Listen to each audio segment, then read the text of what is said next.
Assalamualaikum warahmatullahi wabarakatuh. Oke, mari kita lanjutkan perkuliahan kalkulus selanjut kita ya. Masih pada ini ya, pendahuluan. Oke, kali ini kita akan mereview tentang turunan ya. Jadi ingat apa bahan-bahan untuk kalkulus selanjutnya adalah turunan dan integral atau apa kalkulus 1 dan kalkulus 2. Tapi lebih fokusnya ke turunan dan integral. Oke, kita lihat. Oke, berarti ini sebenarnya sudah kita jelaskan di kalkulus 1 kemarin ya. Jadi ada rumus dasar ya, ada sifat-sifat penting turunan, dan terakhir ada aplikasi turunan. Oke. Kita review, kita ingat-ingat sejenak ya. Oke. Ingat kembali kita punya apa? Rumus dasar itu 4 ini ya. Oke. Jadi artinya apa? Artinya dari 4 fungsi ini kita harus tahu turunannya apa ya. Dan kita dapatkan turunannya adalah yang ini ya. Saya kira saya tidak perlu menjelaskan panjang lebar lagi ya. Oke, next. Nah, terus kita punya 4 sifat penting juga ya. Yang pertama apa? Ini untuk sembarang bilangan real alfa itu berlaku ini. Artinya apa ini? Yang pertama adalah konstanta itu tidak berpengaruh pada turunan. Gitu. Konstanta fungsi itu tidak mempengaruhi turunan. Oke, terus yang kedua apa? Kita punya rumus jumlah dan rumus kurang. Terus yang ketiga kita punya rumus kali. Terus yang keempat atau yang terakhir kita punya apa? Rumus komposisi ya, oke. Terus kenapa enggak saya tulis ini apa? Rumus bagi kok enggak tulis? Karena rumus bagi itu bisa kita dapatkan ya dari rumus kali plus rumus fungsi apa? Rumus komposisi ya. Dan itu sudah kita jelaskan pada perkuliahan kalkulus 1 dulu. Oke, terus kita punya apa? Untuk apa aplikasinya, oke. Kita kemarin apa kita punya aplikasinya itu apa pada garis singgung ya, terus pada penyelesaian limit bentuk tak tentu ya. Dan yang terakhir apa pada penggambaran grafik canggih ya. Jadi nanti kita akan fokus mungkin pada yang ini ya, fokus kita nanti untuk di kalkulus selanjutnya ini bagaimana penggambaran grafik canggih pada ini ya, pada koordinat R2 R3 ya. Jadi nanti kita lihat perbandingannya di mana. Jadi sebenarnya untuk yang penggambaran grafik canggih ini sudah sebenarnya di SMA dulu sudah ya. Tapi mungkin saya perlu review juga. Oke, apa yang perlu kita ingat? Jadi kalau kita punya fungsi f yang terdiferensialkan 2 kali pada suatu selang D ya, kita peroleh hasil berikut ya. Yang pertama apa? Calon-calon titik puncak ya. Jadi yang pertama apa? Ada titik stasioner ya. Apa itu? Titik pada selang D tadi ya, sehingga turunannya di titik C tadi itu 0 ya. Yang kedua titik singular ya. Titik singular itu adalah apa? Titik pada ini ya, pada selang D ini, sehingga turunan di titik C itu tidak ada. Terus yang ketiga, calon titik puncaknya adalah apa? Titik batas sendiri ya, oke. Ya kalau ada batasnya ya, oke. Ya, jadi kita kalau ada titik batasnya, anggaplah kita bisa gambarkan si D-nya itu selang AB gitu. Itu dari calon-calon titik puncaknya. Yang kedua apa? Dari uji turunan kedua ya. Uji turunan kedua mengatakan apa? Jika turunan kedua dari X itu lebih besar dari 0 ya, untuk setiap X di subset C ya. Apa untuk setiap X di C ya, di mana C-nya pada subset dari selang D itu ya, maka kita bisa simpulkan apa? F-nya terbuka ke atas ya dalam selang C tadi ya. Oke, kata makna lain dari yang nomor 2 ini apa? Jika sudah demikian maka kita simpulkan bahwa F-nya punya minimum ya. Terus yang ketiga apa? Jika F double aksennya itu kurang dari 0 ya untuk setiap ya X di dalam selang C ya, di mana C tadi itu subset dari D, maka kita katakan apa? Atau kita bisa pastikan F-nya terbuka ke bawah ya dalam selang C ya. Dengan kata lain, kalau F double aksennya kurang dari 0 ya, maka kita punya dia apa? Punya maksimum ya fungsi tadi ya. Terus yang keempat, jika F double aksennya 0 ya, untuk 1D kecil di ini ya, di selang D besar ya, maka kita tidak yakin ya akan keberadaan titik puncak. Artinya saat terjadi seperti ini ya, maka kita perlu mengecek ya apakah dia si D ini titik puncak atau bukan. Oke. Oke, mungkin kita butuh contoh. Ya mungkin kita diminta misal gambarkan gambarkan grafik fungsi gambarkan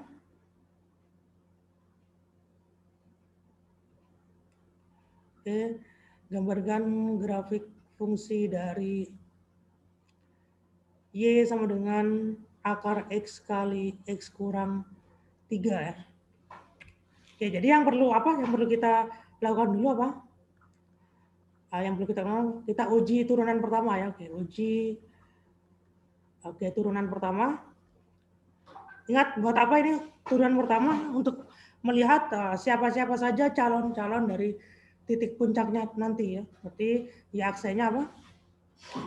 Sama dengan, berarti ini perkalian ya. Berarti yang ini turun dulu ya. Akar X itu diturunkan jadi 1/2 akar X. Yang ini tidak ya, berarti ini tetap X kurang 3. Terus ditambah dengan yang ini tidak ya, akar X-nya tidak turun, terus yang ini sekarang turun, X-3-nya turun, dia 1 ya, berarti udah selesai ya. Berarti kita dapat ini ya. Maka saat Y aksenya 0, kita dapatkan apa? Kita dapatkan, berarti ini kita samakan penyebutnya, berarti ini 2 akar X, berarti ini X kurang 3, ditambah 2X. Sama dengan 0. Dari sini kita punya apa? Si 2 akar X ini tidak berpengaruh, tidak akan membuat dia 0 ya. Maka yang berpengaruh itu cuma yang pembilangnya saja. Berarti apa ini? X kurang 3 tambah 2X harus sama dengan 0 ya. Dari sini kita punya apa? Berarti 3X itu sama dengan 3 dan X-nya 1 ya. Berarti 1 ini adalah calon titik puncaknya ya. Oke, next kita uji turunan keduanya ya. Uji turunan kedua,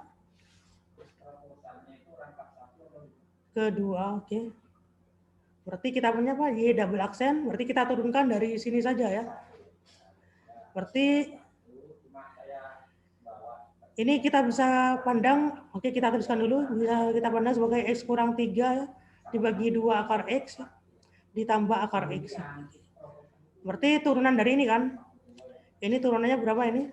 Berarti ini turunan penjumlahan, di mana salah satunya adalah pembagian. Berarti kita turunkan ini dulu, berarti yang atas turun, yang bawah tidak, berarti yang atas turun itu 1, yang atas tidak berarti 2 akar X. Terus dikurang dengan yang bawah turun. Yang bawah turun berarti apa? Turunnya ini adalah apa? 1/4 akar X. Turunnya 2 akar X itu 1/4 akar X ya. Kalikan yang ini tidak, berarti ini X kurang 3 ditambah, berarti yang ini sudah selesai, sebelah kiri, sebelah kanan sekarang jadi 1/2 akar X. Oh sorry, ini masih kurang ya, dibagi yang bawah kuadrat kan, berarti 4X. Berarti kita perbaiki ini biar lebih cantik ya, berarti kita punya apa ini? 2X dikurang X tambah 3, kita samakan penyebutnya. Berarti apa ini?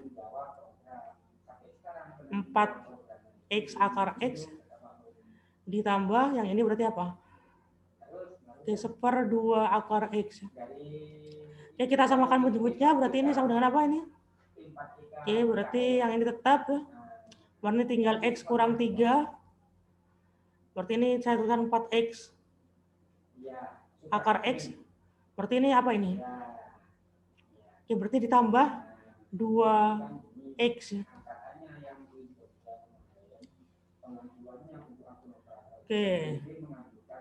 Sudah benar belum ya? Oh sorry, ini masih ada yang salah ya. Yang ini negatif ya. Berarti ini negatif ya. Berarti nanti ini 2X kurang X-nya X ya. Terus negatif dari Negatif dari negatif 3 ya, berarti itu 3, berarti ini plus ya. Oke. Terus yang, oke, berarti ini sudah selesai. Berarti sama dengan apa itu? Oke, kalau kita langsung saja ya, karena space-nya sudah habis, berarti ini kita jumlahkan ya. Berarti 2x-nya saya jumlahkan ke x ya. Berarti ini 3x ya. Oke, 3x ya. Berarti kita butuh apa? Y double aksen nolnya siapa ya? Apa Y double aksen sehingga dia nol ada nggak ya? Oke, berarti itu adalah apa? Ingat yang bawah tidak akan berpengaruh, berarti tinggal yang atas doang ya. Berarti 3x plus 3 ya sama dengan 0, berarti x-nya sama dengan negatif 1 ya. Tetapi kita lihat fungsinya ada bentuk akar di sini ya. Ada bentuk akar di sini, berarti ingat akar itu tidak boleh ya. Dari akar x ini berarti x-nya tidak boleh negatif ya. Berarti kita tidak perlu apa atau kita abaikan si x sama dengan negatif 1 ini ya. Berarti ini tidak berpengaruh apa-apa. Berarti dari sini kita punya apa? Jadi apa? Jadi apa? Si Y double aksennya ya pasti lusat dari 0 ya. Untuk setiap x di ini domainnya kan R positif ya. R positif yang digabung dengan 0 ya. Oke. Berarti ya udah karena dia lusat dari 0 berarti dia apa? Punya apa? Si Y itu Y sama dengan apa ini? Akar X kali X kurang 3 itu punya minimum ya. Dan minimumnya pasti di tadi itu ya. Punya minimum saat apa? Saat si X-nya sama dengan 1 ya.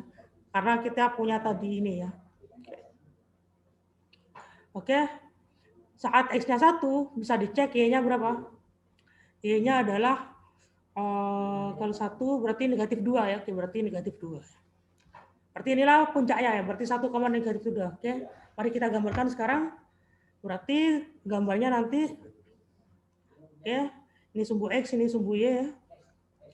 Yang oke, katakanlah ini yang ini 1 ya. Ini 2 gitu ya. Terus ini 3 ya. Oke. Oke ya. Berarti ini 1, ini 2, ini negatif 1, negatif 2. Oke, berarti puncaknya itu ada di sini ya. Oke, ini negatif apa? 1, negatif 2.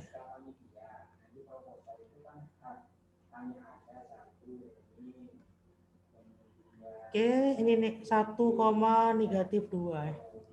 Oke, ingat fungsinya apa? Y sama dengan akar X kali X kurang 3 ya. Oke. Kita uji saja selanjutnya apa? Kalau X-nya 0, kita ambil yang gampang-gampang aja ya, maka Y-nya 0 ya. Berarti 0,0 juga titiknya ya. Oke, terus apa lagi? Yang enak lagi? Oke. Kalau X-nya 4 ya. Nah, kalau 4 kan enak ya. Kalau 4 berarti apa? Kita tambahkan lagi di sini 4 ya. Oke, saat dia 4 berarti apa? Berarti ini negatif 1 apa? Oke, saat X-nya 4 ya. Maka Y-nya itu sama dengan apa? 2 kali 4 kurang 1 ya. 4 kurang 3, sorry. Berarti berapa?